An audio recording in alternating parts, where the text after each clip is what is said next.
Hey there, Internet. Welcome back to Gaming News on the ClassyCast. I'm James. So, PlayStation Now.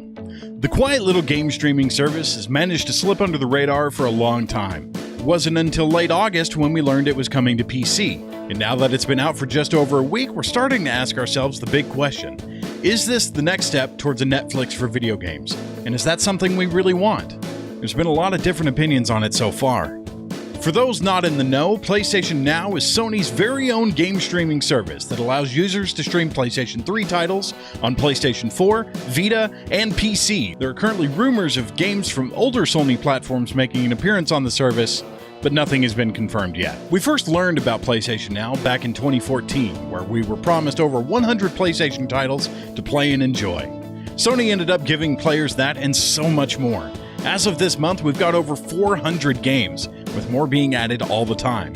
While many of the games are available cross-platform, there's also a good selection of PS3 exclusives, including God of War, Shadow of Colossus, and Journey. While PlayStation Now games on PC can be played with controllers other than those from Sony consoles, Sony believes the games have been designed for and are best played with the DualShock interface in mind. But let's be real here. If you can play a PS3 game with a DualShock 3 controller, chances are you can use an Xbox 360 or an Xbox One controller just fine. We've scoured the internet and found that there are two main issues affecting the PlayStation Now service. There seem to be mixed results regarding the 5 megabit per second internet connection that Sony recommends.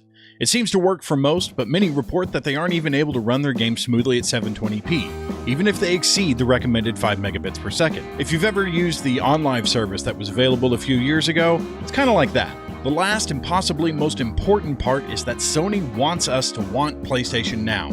They aren't doing a very good job of convincing us of that. Back at the 2014 Consumer Electronics Show, where it was first shown, it was exciting. We were shown demos of games being played over the PlayStation Vita, and it looked fantastic. Unfortunately, they haven't really pushed it much since then. Much like the Vita itself, Sony seems to just want us to forget about PlayStation Now. So what do y'all think? Have you tried out PlayStation Now? How well did it work for you, and are you still using it? Now on to the big story of the week. ARK Survival Evolved has released its first paid DLC.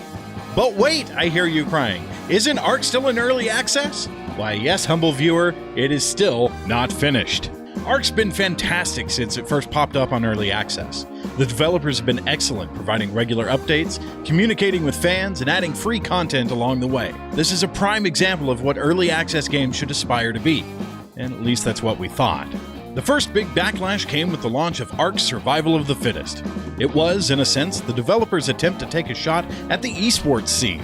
Upon its release, the developers were strained, working on two separate clients, which resulted in a ton of server downtime and balance changes that weren't well received. The new Scorched Earth DLC currently costs $20 on Steam and Xbox One, and fans have already let their voices be heard. No big early access game has ever done a paid DLC before, so this kind of thing is uncharted territory. Fans are justifiably upset about it. After all, there are core features missing that were promised, yet here wildcard is creating surprise DLC. However, many fans love the surprise. The Scorched Earth expansion adds an entirely new experience by taking you to a vast desert with limited water. And they did this while still releasing new updates and content for the base game on a regular basis.